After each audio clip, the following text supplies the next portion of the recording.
کہ انہوں نے اپنی محدود آمدنی میں ہی ہمیں چھت جیسی نعمت مہیا کر دی۔ میرا بھائی مجھ سے 1 سال چھوٹا تھا۔ ہم دونوں نے ایک ساتھ ہی میٹرک کی۔ پھر امی نے اسے ٹیکنیکل کام سکھانے کے لیے کالج میں داخل کروا دیا، جبکہ مجھے قرآن حفظ کرنے کے لیے ایک مدرسے میں بھیج دیا جو ہمارے گھر کے قریبی تھا۔ ماں چاہتی تھی کہ ان کی دونوں اولادوں میں سے کوئی ایک قرآن حفظ کرے۔ بھائی نے تو اس طرف کوئی خاص دلچسپی ظاہر نہ کی، تو میں نے امی کی خواہش کا احترام کرتے ہوئے قرآن کی تعلیم حاصل کرنے کا فیصلہ کیا۔ ویسے بھی میرا کالج کی پڑھائی کی طرف بالکل بھی دل مائل نہیں ہوتا تھا، اسی لیے امی میرے فیصلے سے خوش ہوئیں۔ وہ مجھے خود مدرسہ چھوڑنے جاتی اور واپسی پر مجھے لے کر آتی۔ ابو کے جانے کے بعد ان کی زندگی کا محور بس ہم دونوں ہی تھے۔ میرے مدرسے جانے کے بعد وہ بھائی کے لیے ناشتہ بناتی اور پھر اسے کالج بھیجتی۔ اس کے بعد وہ گھر کے کام کاج کرتی اور جب ہمارے آنے کا ٹائم ہوتا تو وہ کھانا تیار کر کے ہمارا انتظار کرتی۔ انہوں نے ہمیں کبھی بھی کسی چیز کی کمی کا احساس نہیں ہونے دیا اور نہ ہی ابو کے جانے کی کمی انہوں نے ہمیں محسوس ہونے دی۔ میں بچپن سے ہی ماں کے ساتھ سوتی تھی اور اتنا جانتی تھی کہ وہ چپ کے رات کو ابو کی یاد میں روتی ہیں۔ میں ان کی کئی راتوں کی گواہ تھی جب وہ اکیلے میں روتی تھی۔ وہ اگر چاہتی تو دوسری شادی کر سکتی تھی، حالانکہ میرے پھپھا نے باقاعدہ ان کے لیے رشتہ بھیجا تھا، لیکن میری ماں نہ مانی۔ میں اور بھائی امی کی اس قربانی کا بہت احترام کرتے تھے کہ انہوں نے ہمیں اس معاملے میں کسی ذہنی اذیت کا شکار ہونے نہیں دیا، ورنہ ہمارے لیے ابو کی جگہ کسی اور کو دینا بہت ہی مشکل کام تھا۔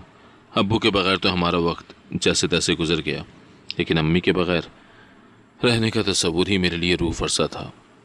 جب ڈاکٹر کے ذریعے مجھے پتہ چلا کہ انہیں 2 بار ہارٹ اٹیک ہو چکا ہے اور تیسری بار کا ہارٹ اٹیک ان کی جان کا خطرہ بتایا گیا تو میں بے حد فکر مند ہو گئی۔ وہ دن بدن کمزور ہوتی جا رہی تھیں۔ میں اور بھائی یہ چاہتے تھے کہ وہ یہ مکان بیچ کر اس کا پیسہ اپنے علاج پر لگائیں، تو امی ہماری ان باتوں پر شدید رد عمل کا اظہار کرتی اور کہتی، اس بات کی کیا گارنٹی ہے کہ اگر میں یہ مکان بیچ دوں اور اس کا سارا پیسہ آپریشن پر لگا بھی دوں تو زندہ بچ جاؤں گی؟ دوسری طرف یہ جو ایک چھت تم لوگوں کو میسر ہے وہ بھی تم سے چھن جائے گی، پھر تم دونوں کس در پر جا کر بیٹھو گے؟ اپنا گھر جیسا بھی ہو اپنا ہوتا ہے، روکی سوکی کھا بھی لیں تو بھی انسان ڈھکا رہتا ہے، لیکن دوسرے کے گھر جا کر آپ ایک لقمہ بھی آزادی سے نہیں کھا پی سکتے۔ امی کی ایسی باتیں ہم دونوں بہن بھائیوں کو چپ کروا دیتی، لیکن دوسری طرف جب وہ شدید تکلیف میں مبتلا ہوتی تو ہم سے وہ بھی دیکھا نہ جاتا۔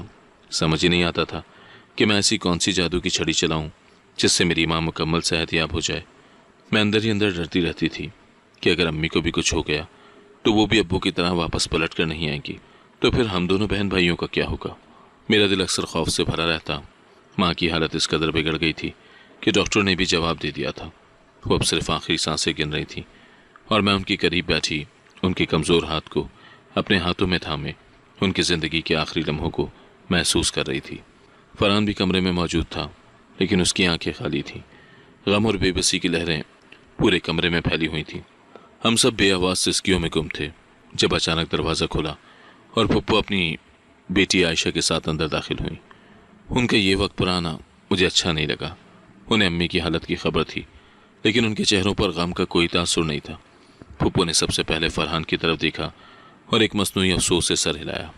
فرحان بیٹا، تم پریشان نہ ہو، اللہ بہتر کرے گا، انہوں نے فرحان کے کندھے پر ہاتھ رکھتے ہوئے کہا۔ ان کے اس رویے پر مجھے شدید غصہ آیا۔ امی آخری سانسیں لے رہی تھیں اور یہ لوگ یہاں آ کر اپنے کام کی باتیں کر رہے تھے۔ پھپھو نے آگے بڑھ کر امی کو دیکھا اور پھر خاموشی سے ایک طرف ہو گئی، لیکن عائشہ میرے بھائی کے پاس کھڑی ہو کر اس سے سرگوشیاں کرنے لگی۔ فرحان، میں جانتی ہوں یہ تمہارے لیے کتنا مشکل وقت ہے، لیکن تمہیں پریشان ہونے کی ضرورت نہیں۔ اب تمہاری ماں نہیں رہیں گی تو کوئی تو ہوگا جو تمہارا خیال رکھے۔ اس کی آواز میں ہمدردی کم اور خود غرضی زیادہ تھی۔ فرحان نے ایک لمبی سانس لی اور اس کی طرف دیکھا۔ امی نے آہستہ سے آنکھیں کھولیں، ان کی نظریں پھپھو اور عائشہ پر پڑیں اور پھر وہ مجھے دیکھنے لگیں۔ ان کی آنکھوں میں ایک ایسی بے بسی اور خوف تھا جیسے وہ مجھے کسی آنے والی آفت کے بارے میں بتا رہی ہوں۔ وہ ہلکی سی مسکراہٹ کے ساتھ میری طرف دیکھ کر اپنے ہاتھ میں میرا ہاتھ سختی سے تھام لیا۔ اس لمحے مجھے محسوس ہوا کہ میری ماں نے آنے والے تمام خطرات کو محسوس کر لیا تھا۔ وہ جانتی تھی کہ ان کے بعد میرا کوئی سہارا نہیں ہوگا، اور فرحان ان کے ہاتھ سے نکل چکا تھا۔ ان کی آنکھیں اب میری آنکھوں میں دیکھ رہی تھیں، وہ جیسے مجھے ہمت اور حوصلہ دے رہی تھیں۔ میری آنکھوں سے آنسوؤں کا ایک گولا نکلا اور ان کے ہاتھ پر جا گرا۔ وہ میرے ہاتھ کو ایک آخری بار تھامے رہیں اور پھر ان کی آنکھیں بند ہو گئیں۔ ان کا وجود مجھ سے ہمیشہ کے لیے جدا ہو چکا تھا۔ ان کی آخری خواہش جو ان کی خاموش آنکھوں نے مجھ سے بیان کی تھی اب میرا سب سے بڑا درد بن چکی تھی۔ امی کی آخری سانسیں کسی بھی وقت ٹوٹ سکتی تھیں، اور پھر یہ خوف خزاں کی اداس راتوں میں سچ ثابت ہو گیا۔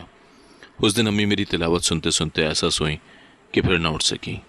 انہیں میری سسکیاں، منت سماجت میرے آنسو واپس نہ لا سکے، اور پھر سفید کفن میں ان کے آخری دیدار سے پہلے ہی میں ہوش و خرد کی دنیا سے بیگانہ ہو چکی تھی۔ وہ ہمیشہ کے لیے ہماری دنیا سے جا چکی تھی، اور میں امی کے اس کمرے میں ان کے بیڈ پر تکیے پر سر رکھے انہیں بری طرح سے یاد کرتے ہوئے سوتی جاگتی کیفیت میں رات گزارتی چلی گئی۔ میرا سر درد کی شدت سے پھٹا جا رہا تھا۔ فجر کی اذان سے ذرا پہلے میری آنکھ لگ گئی تو مجھے وہ اپنے خواب میں دکھائی دی۔ آزردہ چہرے کے ساتھ مجھے بہت پیار سے تکتے ہوئے وہ میرے قریب ہی بیٹھی تھی۔ امی، یہ لفظ میرے لبوں سے پھسلا اور آنسوؤں کا گولا میرے حلق میں اٹک سا گیا۔ میں نے بار بار پکارا تو انہوں نے میرے ماتھے پر اپنا ٹھنڈا میٹھا بوسہ دیا تو میں نے سکون سے اپنی آنکھیں بند کر لی۔ امی، آج پہلی بار آپ کے بغیر سوئی ہوں، کیا میں ہمیشہ ایسے اکیلے ہی اس کمرے میں رہوں گی؟ تو ان کی خوبصورت آنکھوں سے 2 آنسو نکلے جو ان کی گالوں پر پھیل گئے۔ پھر ان کی سرگوشی میرے کانوں میں گونجی، ثنا، نماز پڑھو بچے، اس میں دل کا سکون ہے۔ اور پھر یہ بات کر کے وہ ایک دم سے سفید دھوئیں کے بادل میں میری نظروں سے اوجھل ہو گئی، لیکن ان کے جاتے ہی مارے گھبراہٹ کے میری آنکھ کھل گئی۔ میں انہیں پکارتے پکارتے زور زور سے چیخی، لیکن اس کمرے میں میری اپنی ہی آواز باز گشت بن کر میری طرف لوٹ آئی۔ باہر مسجد میں اللہ اکبر کی صدائیں گونج رہی تھیں تو میں نے آنکھیں بند کر لی اور اس لمس کو محسوس کرنے لگی جو میرے ماتھے پر ثبت تھا۔ امی میرے پاس ہی ہیں، اس خیال کے آتے ہی میرے دل پر ایک سکون سا اترا۔ میں فوراً بستر سے اٹھی اور وضو بنانے کے لیے دروازہ کھول کر برآمدے میں آئی، جہاں پر امی کی چارپائی آج کل سونی پڑی ہوئی تھی۔ ایک ہائی سی میرے دل سے نکلی، پھر میں نے فوراً وضو بنایا اور نماز کے لیے کھڑی ہو گئی اور اپنی امی کی مغفرت کے لیے دعائیں مانگتی رہی۔ امی کے جانے کے بعد کی یہ پہلی صبح تھی جو انتہائی سوگوار تھی۔ نماز پڑھنے کے بعد میں قرآن پاک کی تلاوت کرنے لگی۔ پھپھو اور ان کی بیٹی عائشہ بھی اٹھ گئی تھیں اور پھر وہ دونوں ہی کچن میں گھس گئیں، جہاں سے ان کی مسلسل باتوں کی آواز کے ساتھ ساتھ اشتہا انگیز ناشتے کی خوشبو بھی باہر تک آنے لگی۔ پھر میرے دیکھتے ہی دیکھتے عائشہ ایک ٹرے اٹھائی کچن سے نکلی اور بھائی کے کمرے کی جانب بڑھتی ہوئی دکھائی دی، تو مجھے بڑی حیرت ہوئی کہ اس کی بھائی کے کمرے میں ناشتہ لے کر جانے کی کیا تک بنتی ہے۔ اگر لے جانا انتہائی ضروری بھی تھا تو پھپھو خود ہی لے جاتی، اپنی جواں جہاں بیٹی کو بھائی کے کمرے میں بھیجنے کی ضرورت ہی کیا تھی۔ اتنے میں پھپھو چائے کا مگ لے کر کچن میں کھڑکی سے مجھے دیکھنے لگیں۔ انہیں میرے ماتھے پر تیوری نظر آئی تو وہ ایک دم تیزی سے کچن سے باہر نکلیں اور میرے پاس آ کر بیٹھ گئیں۔ وہ دراصل فرحان کے لیے ناشتہ لے جانے کا میں نے خود ہی عائشہ کو کہا تھا۔ فرحان بیچارے نے کل سے کچھ نہیں کھایا تو اسی لیے میں نے خود اپنے ہاتھوں سے اس کے لیے ناشتہ تیار کیا ہے۔ تم بھی آؤ، ناشتہ کر لو۔ تو میں نے خاموشی سے پھپھو کی طرف دیکھا اور پھر اٹھ کر کچن میں آئی، لیکن کچن کے اندر داخل ہوتے ہی میرا دل دہل سا گیا۔ پورے کچن کی حالت انتہائی ابتر ہو رہی تھی۔ گندے برتن کچھ زمین پر اور باقی شیلفوں پر بے ترتیب بکھرے پڑے تھے۔ پیاز ٹماٹر کے چھلکے جا بجا نظر آ رہے تھے۔ دسترخوان زمین پر گرا ہوا تھا۔ چائے کے گندے کپ جا بجا اوندھے پڑے ہوئے تھے۔ میں سر پکڑ کر کچن کی حالت زار کو دیکھتی جا رہی تھی کہ پھپھو فوراً گڑبڑا کر بولی، ثنا تم ناشتہ کر لو، پھر بعد میں کچن صاف کر لیا جائے گا۔ تو میں نے ان کی طرف حیرت سے دیکھا کہ اس گندگی میں ناشتہ کرنے کا سوچا بھی کیسے جا سکتا ہے۔ اس خیال سے ہی مجھے اکائی آنے لگی تو میں نے چپکے سے سارے گندے برتن سمیٹے اور سنک میں رکھے۔ پھر روٹی لپیٹنے کی صافی زمین سے اٹھا کر میں نے سرف میں ڈبو دی اور کچن شیلف پر سے تمام چھلکے اٹھا کر ڈسٹ بن میں ڈالے ہی تھے کہ عائشہ کی چہکتی ہوئی آواز آئی۔ ناشتہ کروا کر ہی دم لیا میں نے۔ فرحان تو بہت ہی ضدی ہے اماں، لیکن میرے آگے اس کی ایک نہ چلی۔ میں نے مڑ کر اس کی طرف دیکھا تو اس کی مسکراہٹ کو ایک دم سے بریک سا لگ گیا۔ وہ فوراً بولی، او ثنا تم یہاں، کچھ چاہیے ہو تو بتاؤ، میں بنا دیتی ہوں۔ وہ ایک دم سے اپنے چہرے کو زبردستی سوگوار بناتے ہوئے بولی تو مجھے اس کا اتنا بناوٹ میں ڈوبا لہجہ اچھا نہ لگا۔ نہیں شکریہ عائشہ، میرا دل ناشتے کے لیے ابھی نہیں کر رہا، جب ضرورت ہوگی تو میں خود ہی اپنے لیے بنا لوں گی۔ اور اس کے ساتھ ہی میں کچن سے باہر نکل آئی، کیونکہ صحن میں امی کی تعزیت کے لیے خواتین آنا شروع ہو گئی تھیں۔ امی کا 40واں ہو چکا تھا، لیکن پھپھو اور عائشہ تو جیسے ہمارے گھر میں جم کر ہی بیٹھ گئیں۔ ان کے جانے کا ارادہ مجھے دور دور تک دکھائی نہیں دے رہا تھا۔ میں دل سے چاہتی تھی کہ یہ لوگ اب یہاں سے چلے ہی جائیں تو اچھا ہے، لیکن مارے مروت کے میں بول ہی نہ پاتی، مگر اندر ہی اندر الجھتی جا رہی تھی۔ امی جب حیات تھیں تو پھپھو نے امی کا جینا حرام کر رکھا تھا۔ وہ میری پاک باز ماں پر وہ کون سی تہمت ہے جو نہیں لگا چکی تھی؟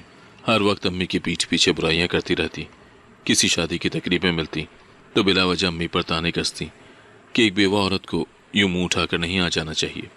بھری محفل میں امی کی تذلیل کر دیتی، جانے کہ وہ امی سے بے پناہ حسد کرتی تھی، کیونکہ پورے خاندان میں امی کے سلیقے، نرم مزاجی اور حوصلے کی تعریف کرتا تھا۔ وہیں پھپھو کے بدلحاظ اور بدخو طبیعت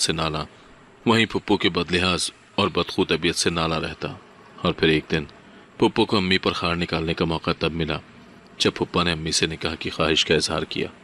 پھپھا اپنے گھر کی بدنظمی اور بے سکونی سے انتہائی پریشان تھے۔ انہیں اپنے گھر میں سکھ کا سانس کبھی نصیب نہ ہوا۔ پھپھا اکثر اپنی ذہنی سکون کے لیے ہمارے گھر آ جاتے۔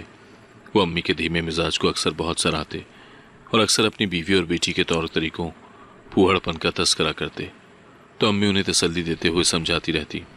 لیکن ایسے میں کب پھپھا کا ذہن بدلا اور انہوں نے امی کے لیے سوچنا شروع کیا اور پھر باقاعدہ پرپوزل بھیجا تو پھپھو آپس سے باہر ہو گئی۔ پورے خاندان میں امی کو رسوا کر ڈالا کہ یہ میرے خاوند پر ڈورے ڈالتی ہے، حالانکہ نکاح کا پیغام پھپھا نے بھیجا تھا، امی نے نہیں۔ لیکن وہ ہر کسی کو کہتی کہ اسے ہی شادی کی زیادہ آگ لگی ہوئی ہے، میرے سیدھے سادے سے خاوند کو اس نے اپنی چلتر باتوں سے گھیر لیا ہے، اسی لیے وہ اس سے شادی کا خواہاں ہے۔ یہ تو شروع دن سے ہی میرے سوکن بننے کے خواب دیکھ رہی ہے، تبھی اپنا خاوند بھی جلد ہی مر گیا۔ خاندان بھر میں یہ چٹپٹا موضوع لوگ مزے لے لے کر ایک دوسرے کو سنانے لگے، اور جو ہی امی کے کانوں میں یہ باتیں پڑیں تو امی سر سے پیر تک ہل گئیں۔ انہوں نے تو کبھی ایسا سوچا بھی نہیں تھا کہ ان کے کردار پر ایسی باتیں اور تہمتیں لگیں گی۔ امی نے پھپھا کو بلا کر صاف انکار کر ڈالا تو پھپھا نے خاندان کے بڑے بزرگوں کو اس معاملے میں ڈال کر امی سے بات کرنے کی کوشش کی۔ تب امی نے صاف انکار کر دیا۔ پھپھا نے بہت کوشش کی لیکن امی کی نہ ہاں میں نہ بدلی، مگر اس کے بعد امی کا دل پھپھو سے اتنا برا ہوا کہ وہ جب تک زندہ رہیں ان کے گھر نہ گئیں، بلکہ پھپھا سے بھی رابطے ختم کر دیے اور پھپھا کو صاف صاف کہہ دیا کہ وہ ہمارے گھر نہ آئے۔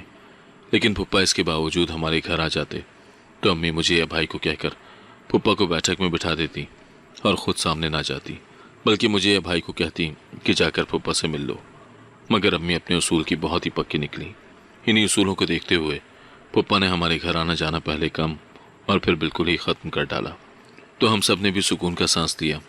امی نہیں چاہتی تھی کہ مزید کوئی بات کرنے کا موقع پھپھو کے ہاتھ میں آئے، اسی لیے وہ پھونک پھونک کر اپنی بیوگی کے دن گزارنے لگی۔ امی کی وجہ سے میں اور بھائی پھپھو کے گھر نہیں جاتے تھے، کیونکہ میرے دل پر خاص طور پر پھپھو کی جو چھاپ پڑی تھی اس پر میں ان سے شدید متنفر ہو گئی، اور پھر یہ پھانس میرے دل و دماغ سے کبھی بھی نہ نکل سکی کہ اس عورت کی وجہ سے میری ماں نے بہت تکلیف میں وقت گزارا، اور اب ان دونوں ماں بیٹی کا ہمارے گھر میں مستقل ڈیرا جمانا مجھے ایک آنکھ نہیں بھا رہا تھا۔ تو اس کی ایک بنیادی وجہ یہ تھی کہ وہ دونوں ماں بیٹیاں انتہائی آزاد خیال تھیں۔ ان کے اور ہمارے گھر کے ماحول میں زمین آسمان کا فرق تھا۔ وہ دونوں دن چڑھے نوابوں کی طرح سو کر اٹھتیں، پھر مجھ سے اپنے لیے ناشتہ تیار کرواتیں۔ ناشتہ کرنے کے بعد وہ دوبارہ کمرے میں گھس جاتی، اور عائشہ تو خاص طور پر تب باہر نکلتی جب فرحان کے آنے کا ٹائم ہوتا۔ مجھے کبھی کبھی لگتا کہ جیسے پھپھو نے عائشہ کو کوئی خاص ٹاسک دیا ہوا ہے کہ وہ ہر وقت فرحان کے آگے پیچھے گھومتی رہے۔ میرے دل میں ایک کھٹکا سا رہنے لگا۔ مجھے اب باقاعدہ ایسا لگتا جیسے یہ دونوں ماں بیٹی کوئی پلاننگ کے تحت یہاں رکی ہوئی ہیں۔ جس طرح سے انہوں نے فرحان کو گھیرے میں لے رکھا تھا وہ اب مجھے شبے میں ڈالنے لگا۔ جو ہی فرحان کے آنے کا وقت ہوتا عائشہ فوراً بند سنور کر اس کے سامنے جاتی تو مجھے بہت برا لگتا، پھر بھاگ بھاگ کر اس کے سارے کام کرتی، کبھی اسے پانی دیتی اور کبھی کھانا۔ تو مجھے بہت غصہ آتا کہ جو لڑکی اپنے لیے چائے کا کپ تیار نہیں کر سکتی وہ اب کیسے میرے بھائی کو رجھانے کے لیے یہ ڈھونگ رچا رہی ہے۔ دوسری طرف میں فرحان کو بھی دیکھ رہی تھی جو گھر آتے ہی عائشہ کے نام کی تسبیح پڑھنا شروع کر دیتا ہے۔ وہ اتنا جلدی ان تمام باتوں اور بدسلوکی کو کیسے بھول سکتا ہے جو ان دونوں ماں بیٹی نے امی کے ساتھ ان کی زندگی میں روا رکھی تھی۔ ان باتوں کے علاوہ مجھے عائشہ کے طور طریقے بھی پسند نہیں تھے۔ وہ سارا دن فل میک اپ کیے، گلے میں دوپٹہ ڈالے چھت پر چڑھی رہتی اور کسی نہ کسی لڑکے سے کھلی گپ شپ لگا رہی ہوتی یا پھر موبائل پر نہ جانے کس سے لمبی باتیں کر رہی ہوتی، مگر اسے کبھی بھی پھپھو نے منع نہیں کیا۔ اسی بات پر مجھے بڑی حیرت ہوتی کہ ایک ماں اپنی بیٹی کو اتنی آزادی کیسے دے سکتی ہے۔ گھر کے سودا صرف ختم ہونے کی وجہ سے وہ ایک دن میرے ساتھ چلی گئی تو مجھے دیکھ کر انتہائی تعجب ہوا۔ کہ محلے کے ہر دکاندار کے ساتھ اس کی الیک سلیک تھی، اور اگر چلتے چلتے اس کے سر سے دوپٹہ اتر جاتا تو وہ اسے دوبارہ سر پر لینے کی زحمت بھی گوارا نہ کرتی۔ یہ دیکھ کر میں اتنی شرمندہ ہوئی کہ دل میں ٹھان لیا کہ آئندہ اس کے ساتھ کبھی بازار نہیں آؤں گی۔ یہ دونوں ماں بیٹی بلا کی چٹوری تھی، جس کی وجہ سے ہمارے گھر کا بجٹ انتہائی متاثر ہونے لگا۔ امی نے اپنی زندگی میں گھر کے بجٹ کو بہت خوبی سے چلایا۔ وہ مہینے کا راشن لاتی تھی، جس میں دال سبزی کے ساتھ گوشت بھی ہوتا، جس کے پیکٹ بنا کر وہ فریزر میں رکھتی اور تھوڑا تھوڑا ہر سبزی یا دال میں مکس کر کے پکاتی۔ یوں ہمیں بہترین ذائقے دار سالن بھی مل جاتا اور ہم دال سبزی بھی کھا لیتے۔ لیکن اب صورتحال یہ اکثر بدل چکی تھی۔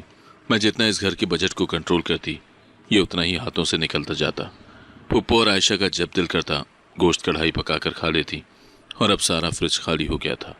اسی طرح روزانہ چپس اور پکوڑے تلے جاتے تو گھی کے پیکٹ جہاں مہینے میں ختم ہوتے وہاں دنوں میں ختم ہونے لگے۔ دوسری طرف یہ دونوں صفائی کا بالکل بھی خیال نہ رکھتی۔ جہاں دل چاہتا ریپرز پھینکتی، چائے کے کپ بھی کرسی کے نیچے پڑے ملتے تو کبھی بیٹھ کے نیچے۔ سارا دن ان کے پھیلائے بکھیڑوں کو سنبھالتے سنبھالتے میں ادموئی ہوتی جا رہی تھی کہ ایک دن میں نے فرحان سے بات کرنے کا سوچا کہ وہ انہیں کسی طریقے سے گھر بھیج دے، لیکن فرحان سے بات کر کے میری پریشانی میں اضافہ ہو گیا۔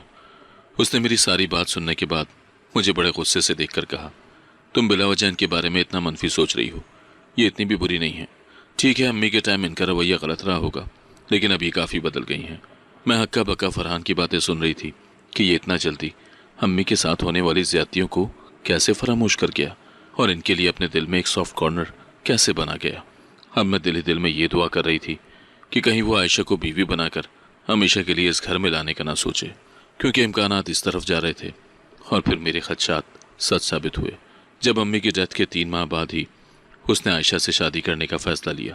تو میں نے فرحان کو سمجھانے کی بہت کوشش کی کہ عائشہ اور ہمارے مزاجوں میں زمین آسمان کا فرق ہے، تو اس نے مجھے دو ٹوک انداز میں کہا کہ زندگی اس نے اور عائشہ نے ایک ساتھ گزارنی ہے اور ہم دونوں ایک دوسرے کا پرفیکٹ میچ ہیں، اور اگر میں مخالفت کروں بھی تو اسے اس بات سے کوئی فرق نہیں پڑے گا۔ تو میں پھٹی پھٹی نظروں سے اپنے بھائی کی طرف دیکھنے لگی کہ یہ کتنا جلدی امی کی ڈیتھ کے بعد بدل گیا ہے۔ یہ وہ فرحان ہی نہیں ہے جو کبھی میرا بھائی تھا۔ اور پھر اس نے میری رضامندی کے خلاف عائشہ سے نکاح کر لیا۔ شادی ہو جانے کے بعد عائشہ کے اصل رنگ ڈھنگ مجھ پر کھلنے لگے۔ وہ اب ہمارے گھر کی بہو تھی، لیکن اس کا رویہ اور طور طریقے بالکل بھی ایک بہو جیسے نہ تھے۔ وہ میری ماں کے اصولوں اور اس گھر کے ماحول کو بالکل بھی نہیں سمجھ سکی۔ وہ شادی کے بعد کردار کی بھی اچھی ثابت نہ ہوئی، اور اس کا بے پرواہ رویہ دن بدن مزید واضح ہونے لگا تھا۔ وہ فرحان کے جانے کے بعد سارا دن گھر سے باہر رہتی، اور جب فرحان کے آنے کا ٹائم ہوتا تو گھر میں آتی۔ اس کے رنگ ڈھنگ بہت تیزی سے بدل رہے تھے، اور فرحان کی آنکھوں پر تو جیسے پٹی بند گئی تھی، اسے کچھ بھی دکھائی نہیں دے رہا تھا۔ مجھے اپنے بھائی پر بہت ہی تعجب ہوتا کہ کیسے وہ اتنا جلدی ان باتوں کو بھول گیا جو اس کی ماں کے ساتھ ہوئی تھی۔ اس کی زندگی میں ایک اچانک ہی انقلاب آ گیا تھا۔ اس کے پاس مہنگا ترین آئی فون کہاں سے آیا؟ وہ بڑے بڑے مالز میں سے آئے دن شاپنگ کرتی ہے تو پیسے کہاں سے آتے ہیں؟ برانڈڈ کپڑوں کے ساتھ ساتھ مہنگے ترین جوتے اور جیولری بھی شامل ہوتی، تو یہ سب اسے کون دے رہا تھا؟ مجھے اس بات پر انتہائی تشویش ہونے لگی۔ گھر میں ہر وقت ایک عجیب سی اجنبیت چھا گئی تھی۔ میں نے ایک دن عائشہ کو آڑے ہاتھوں لیا۔ مجھے لگا کہ وہ اپنی اس بات پر شرمندہ ہوگی، لیکن وہ انتہائی ڈٹائی سے بولی کہ یہ سب میرے بوائے فرینڈز مجھے دلواتے ہیں۔ اس کی باتیں سن کر میں اسے شرم دلانے کی کوشش کرتی تو وہ میری باتیں ہنسی میں اڑا دیتی۔ بات یہاں تک کہتی تو مسئلہ نہیں تھا، لیکن صورتحال دن بدن انتہائی گھمبیر ہوتے جا رہے تھے۔ اب اس کے بوائے فرینڈز گھر پر بھی آتے، ہمارے گھر کے باہر بڑی بڑی مہنگی گاڑیاں کھڑی ہوتی، اور ایسا تقریباً روزانہ ہی ہونے لگا۔ میں نے دل میں ٹھان لیا کہ اب میں یہ معاملہ فرحان کے سامنے رکھوں گی۔ میں نے اس بات کا ذکر عائشہ سے بھی کر دیا کہ اب زیادہ دنوں تک اس طرح کے معاملات میں چلنے نہیں دوں گی۔ آنے دو بھائی کو، میں تمہاری ہر بات ان کو بتاؤں گی۔ میں نے غصے سے اس کی طرف دیکھتے ہوئے کہا۔ عائشہ نے جو ہی میری بات سنی تو خونخوار نظروں سے مجھے گھورتے ہوئے میرے قریب آئی اور دھمکی دیتے ہوئے بولی، اگر تم نے ایسا کچھ بھی کیا تو بہت برا ہوگا۔ میں تمہارے ساتھ وہ کروں گی جو تم سوچ بھی نہیں سکتی۔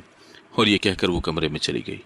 میں سر پکڑ کر بیڈ پر بیٹھ گئی، کیونکہ میں بہت اچھے سے جانتی تھی کہ اگر میں نے بھائی کو ان ساری باتوں کے بارے میں بتایا بھی تو وہ میری بات پر یقین نہیں کرے گا۔ وہ اپنی بیوی عائشہ کی ہی بات کو اہمیت دے گا۔ میں نے عائشہ کے سلسلے میں پھپھو سے بات کرنے کا فیصلہ کیا تو پھپھو نے الٹا مجھے ہی ڈانٹنا شروع کر دیا کہ تم آخر ان دونوں میاں بیوی کو آزادی سے رہنے کیوں نہیں دیتی ہو؟ تمہارا مسئلہ کیا ہے؟ تب میں حیران رہ گئی کہ یہ کیسی ماں ہے کہ اس کی بیٹی تباہی کے گڑھے میں گرتی جا رہی ہے اور وہ اسے نہ تو روک رہی ہے اور نہ ہی اس بات پر شرمندہ ہو رہی ہے۔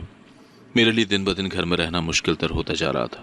مجھے سمجھ نہ آتی کہ میں آخر کہاں جاؤں۔ میرے دل میں ہر وقت ایک ڈر بیٹھا رہتا تھا۔ امی کے جانے کے بعد میرا اکلوتا سہارا میرا بھائی تھا، اور اب وہ بھی میری آنکھوں کے سامنے مجھ سے دور ہو چکا تھا۔ میں اندر ہی اندر ٹوٹ چکی تھی، میرا سکون چھن چکا تھا، اور میرے دل میں روز ایک نیا خوف جنم لیتا تھا۔ ایک دن میں مدرسے سے گھر واپس آئی تو عائشہ گھر پر نہ تھی۔ گھر کے دروازے پر قفل پڑا تھا، جو اس بات کی علامت تھا کہ وہ گھر میں موجود نہیں ہے۔ میں نے چابی نکال کر تالا کھولا اور اندر قدم رکھا۔ گھر کا دروازہ کھولنے کی آواز پر ہی میرے جسم میں ایک عجیب سی سنسنی پھیل گئی، جیسے کچھ برا ہونے والا ہو۔ اس لمحے دروازے پر دستک ہوئی۔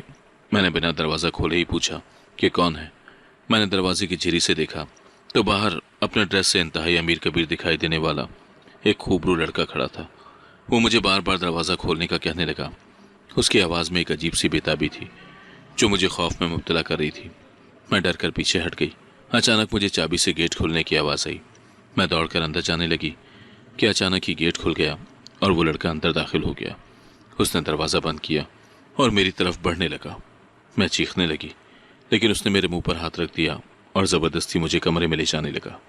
میں مسلسل اس سے اپنا آپ چھڑوانے کی کوشش کر رہی تھی، لیکن وہ مجھ سے دگنی طاقت رکھتا تھا۔ اس کے چہرے پر ایک شیطانی ہنسی تھی اور اس کی آنکھوں میں ایک ایسی وحشت تھی جس نے میرے دل کو ہلا کر رکھ دیا۔ میرے جسم میں ایک سنسنی دوڑ گئی۔ میری زندگی کا سب سے خوفناک لمحہ میرے سامنے تھا۔ میں جانتی تھی کہ میں زیادہ دیر تک اس شیطان سے خود کو محفوظ نہیں رکھ سکوں گی۔ میں بے بسی کی آخری حد تک پہنچ چکی تھی۔ میں نے اپنی تمام طاقت سے اس سے اپنا آپ چھڑوانے کی کوشش کی، لیکن وہ مجھ پر حاوی ہو چکا تھا۔ میں نے آنکھیں بند کر لیں، میری زبان پر کچھ بھی نہیں آ رہا تھا۔ اس بے بسی کے عالم میں مجھے میری امی کی نصیحت یاد آئی کہ قرآن کی تلاوت دل کو سکون دیتی ہے۔ مجھے قرآن کی ایک آیت یاد آئی اور میں نے دل ہی دل میں اس آیت کو پڑھ کر اللہ کو پکارا، کیونکہ مجھے اس کے علاوہ اور کچھ سمجھ نہیں آ رہی تھی۔ میرے لبوں سے نکلی ایک سچی پکار نے جیسے کائنات کی سب قوتوں کو میری مدد کے لیے بلا لیا ہو۔ جس لڑکے نے مجھے بے بسی کے عالم میں جکڑا ہوا تھا وہ اچانک ہی پیچھے ہٹ گیا، جیسے اسی کسی غیبی طاقت نے پیچھے دھکیلا ہو۔ اس کے چہرے پر خوف کے ایسے تاثرات تھے جو اس کی آنکھوں میں وحشت کی جگہ لے چکے تھے۔ وہ اپنی تمام تر شیطانیت بھول کر فوراً ہی کمرے سے باہر کی طرف بھاگا۔ وہ بس بھاگنا چاہتا تھا اس کمرے سے، اس گھر سے، اور اس معصوم آواز سے جو اس کے اندر کے شیطان کو شکست دے چکی تھی۔ وہ جیسے ہی دروازے سے باہر نکلا، اس کی ٹکر سیدھی فرحان سے ہوئی، جو اپنے معمول کے مطابق کام سے گھر واپس آ رہا تھا۔ لڑکا زمین پر گر پڑا۔ اس کے چہرے پر ابھی تک میرے چیخنے کا خوف اور شرمندگی چھائی ہوئی تھی۔ فرحان نے مجھے کمرے کے دروازے میں کھڑا دیکھا، میرے بکھرے ہوئے بال، سہما ہوا چہرہ، اور پھر اس نے اپنے سامنے اس لڑکے کو زمین پر گرا دیکھا۔ اس کی آنکھوں میں ایک دم سے خون اتر آیا۔ اس سے پہلے کہ وہ اسے اٹھا کر مارتا، اس لڑکے نے خوف اور ندامت سے اپنی تمام حقیقت اگل دی۔ تمہاری بہن بہت ہی معصوم اور پاکیزہ ہے۔ اس کی آواز لرز رہی تھی۔ میں آیا تو انتہائی غلط ارادے سے تھا، کیونکہ مجھے تمہاری بیوی نے اس کی عزت خراب کرنے کے لیے بھیجا ہے، لیکن میرے اندر کا شیطان اس فرشتہ صفت لڑکی پر حاوی نہ ہو سکا۔ ہو سکے تو اپنے گھر کو اور اپنی اس معصوم بہن کو اپنی بدکردار بیوی سے بچا لو، ورنہ تمہاری بہن کی عزت کے ساتھ ساتھ اس کی جان بھی خطرے میں پڑ جائے گی۔ اس لڑکی کی باتیں سن کر فرحان کے پاؤں تلے سے زمین نکل گئی۔ وہ پھٹی پھٹی آنکھوں سے کبھی مجھے دیکھتا اور کبھی اس لڑکے کو۔ اس کے ذہن میں سب کچھ گھوم رہا تھا، عائشہ کا بدلتا ہوا رویہ، اس کے امیر دوستوں سے تعلقات، اور میرے بار بار منع کرنے کے باوجود اس کی بے پرواہی۔ اس لمحے اس کی آنکھوں پر بندھی محبت کی پٹی ٹوٹ چکی تھی۔ اس گھناؤنی حقیقت کا ادراک ہو گیا تھا جس کا مجھے عرصے سے احساس تھا۔ خاموشی کا سفر اور منصوبہ بندی۔ وہ لڑکا چلا گیا، لیکن اس کے بعد فرحان کی خاموشی بہت کچھ کہہ رہی تھی۔ میں اس کی دلی کیفیت کو نہیں سمجھ پا رہی تھی۔ مجھے لگا وہ اپنی بیوی کی محبت میں اتنا اندھا ہو چکا ہے کہ اسے کچھ بھی نظر نہیں آ رہا۔ میں نے اس کی خاموشی کو اس کی بے حسی سمجھا، لیکن یہ میری بہت بڑی غلط فہمی تھی۔ فرحان نے اس لمحے فیصلہ کر لیا تھا کہ وہ انتقام لے گا، اپنی بہن کے ساتھ ہونے والی زیادتی کا اور اپنی ماں کی بے عزتی کا۔ اس نے بہت ہی خاموشی کے ساتھ عائشہ کے خلاف ثبوت اکٹھے کرنے شروع کر دیے۔ اس نے اس لڑکے کے بارے میں مزید معلومات حاصل کی، اس کی فون کالز کی تفصیلات نکلوائیں اور ان تمام لڑکوں کے بارے میں پتہ لگایا جو عائشہ سے ملاقات کے لیے آتے تھے۔ اس کے دل میں انتقام کی آگ سلگ رہی تھی۔ وہ اس عورت کو بے نقاب کرنا چاہتا تھا جس نے اس کے گھر کو برباد کرنے کی سازش کی تھی۔ اس دوران اس نے ایک بہت اہم فیصلہ کیا۔ وہ جانتا تھا کہ وہ مجھے اس گھر میں مزید ایک دن بھی اکیلا نہیں چھوڑ سکتا تھا۔ اسے میری حفاظت کی فکر تھی۔ اس نے اپنے بہت ہی اچھے دوست علی سے بات کی، جو ایک دیندار اور با اخلاق نوجوان تھا۔ علی میری ہی طرح مدرسے میں پڑھاتا تھا۔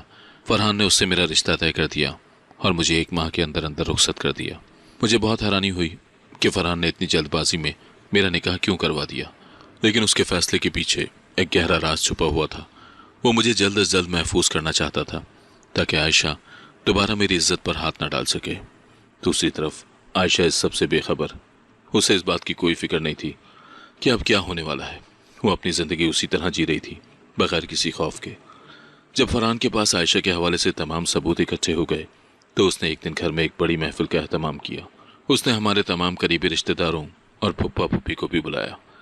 جب سب لوگ جمع ہو گئے تو فرحان نے ایک ایک کر کے وہ تمام ثبوت ان کے سامنے رکھے۔ اس نے ایک ویڈیو دکھائی جس میں عائشہ اس لڑکے سے بات کر رہی تھی اور اسے مجھے نقصان پہنچانے کے لیے کہہ رہی تھی۔ اس نے اس کے بینک اکاؤنٹ کی تفصیلات بھی سب کے سامنے رکھ دی، جس سے یہ ثابت ہو گیا کہ وہ امیر لڑکوں سے پیسے لیتی تھی۔ پھپھا اور پھپھو شرمندگی سے سر جھکا کر بیٹھے ہوئے تھے، ان کی آنکھیں حیرت اور ندامت سے بھری ہوئی تھیں۔ فرحان نے ایک ایک کر کے اپنی آنکھوں پر بندھی پٹی کھولی اور سب کو بتایا کہ کیسے اس کی بیوی نے اس کی بہن کی عزت پر حملہ کیا۔ وہ چیخ رہا تھا، اس کی آواز میں غم، غصہ اور ندامت تھی۔ جب تمام ثبوت سب کے سامنے تھے تو عائشہ نے انکار کرنے کی بہت کوشش کی، لیکن فرحان نے اسے ایک اور آڈیو سنائی جس میں وہ اپنے بوائے فرینڈ سے بات کر رہی تھی۔ وہ تمام رشتہ داروں کے سامنے بے نقاب ہو چکی تھی۔ فرحان نے وہیں پر عائشہ کو طلاق بھی دے دی۔ یہ سب دیکھ کر پھپھو نے بھی بہت واویلا کیا، لیکن سب نے انہیں چپ کروا دیا۔ پھپھو نے اپنی بیٹی کے اس کردار پر شدید افسوس کا اظہار کیا اور کہا کہ میں شرمندہ ہوں کہ میں نے ایسی بیٹی کو جنم دیا۔ پھپھو نے پھپھو کو کہا کہ اب وہ اپنے گھروں میں واپس چلے جائیں، کیونکہ اس گھر میں ان کی کوئی جگہ نہیں۔ میں فرحان کے گھر اجڑنے پر دل سے خفا تو تھی، لیکن خوش بھی تھی کہ اس کی جان ایک غلط کردار کی لڑکی سے چھوٹ گئی تھی۔ فرحان نے مجھ سے کہا، ثنا، میں معافی چاہتا ہوں کہ میں نے تمہاری بات نہیں مانی، میں تم پر یقین نہیں کر سکا۔ میں نے اس کا ہاتھ پکڑا اور کہا کہ بھائی، آپ پریشان نہ ہو، اللہ نے ہمیں ایک بہت بڑی آزمائش سے بچا لیا ہے۔ میں نے اسے گلے لگایا اور ہم دونوں کی آنکھوں سے آنسو بہہ رہے تھے۔ فرحان سے طلاق کے بعد میں نے سنا تھا کہ عائشہ کی شادی جلد ہی کسی بہت امیر کبیر فیملی میں ہوئی، لیکن وہ شادی صرف 1 مہینہ ہی چل سکی اور اسے طلاق ہو گئی۔ اس کی وجہ یہ تھی کہ اس کے دوسرے شوہر کو عائشہ کے ماضی کے بارے میں پتہ چل گیا تھا۔ اس کے بعد اس نے جس جگہ شادی کی وہ بہت بڑا فراڈیا نکلا۔ اس نے عائشہ کے بینک اکاؤنٹ سے تمام زیورات نکلوائے اور گھر کے کاغذات اپنے نام کروا کے گھر بیچ کر پیسے لے کر رفو چکر ہو گیا۔ اس کا آج تک پتہ نہیں چلا کہ وہ کہاں غائب ہوا۔ اس دن کے بعد عائشہ اور پھپھو کے پاس کچھ بھی نہیں بچا تھا۔ ان کے پاس جو کچھ بھی تھا وہ سب چھین لیا گیا تھا۔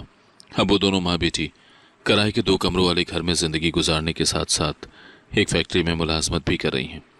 پھپھا ان غموں کی تاب نہ لا کر جلد ہی خالق کی حقیقی سے جا ملے۔ ادھر میں نے فرحان کا رشتہ اپنی ہی نند کے ساتھ طے کر دیا، جو ایک بہت ہی نیک اور با اخلاق لڑکی تھی۔ وہ عائشہ کی طرح بالکل نہیں تھی، وہ ایک سادہ اور پیار کرنے والی لڑکی تھی۔ فرحان نے میری پسند پر فخر محسوس کیا اور اس سے شادی کر لی۔ اب میں مطمئن ہوں کہ میری امی کے گھر کی حقیقی خوشیاں لوٹ آئی ہیں اور اب فرحان اور اس کی بیوی ایک خوشگوار زندگی گزار رہے ہیں۔ وہ دونوں مجھے بہت پیار کرتے ہیں اور میرے شوہر کے ساتھ بھی ان کا بہت اچھا رشتہ ہے۔ میرے گھر میں اب ایک سکون کا احساس ہے جس کا میں نے ہمیشہ سے خواب دیکھا تھا۔ مجھے اپنی ماں کی دعاؤں پر یقین ہے اور یہ کہانی اس بات کی گواہ ہے کہ جب انسان بے بس ہو کر اللہ کو پکارتا ہے تو وہ ضرور اس کی مدد کرتا ہے اور اپنے راستے کھول دیتا ہے۔ اگر آپ کو آج کی کہانی پسند آئی ہے تو ویڈیو کو ضرور لائک کیجیے گا اور اپنے دوستوں کے ساتھ بھی شیئر کیجیے گا۔ اور ہاں، اگر آپ نے ابھی تک ہمارا چینل سبسکرائب نہیں کیا تو ضرور سبسکرائب کریں۔ ملتے ہیں کل ایک نئی اور دلچسپ کہانی کے ساتھ۔ اللہ حافظ۔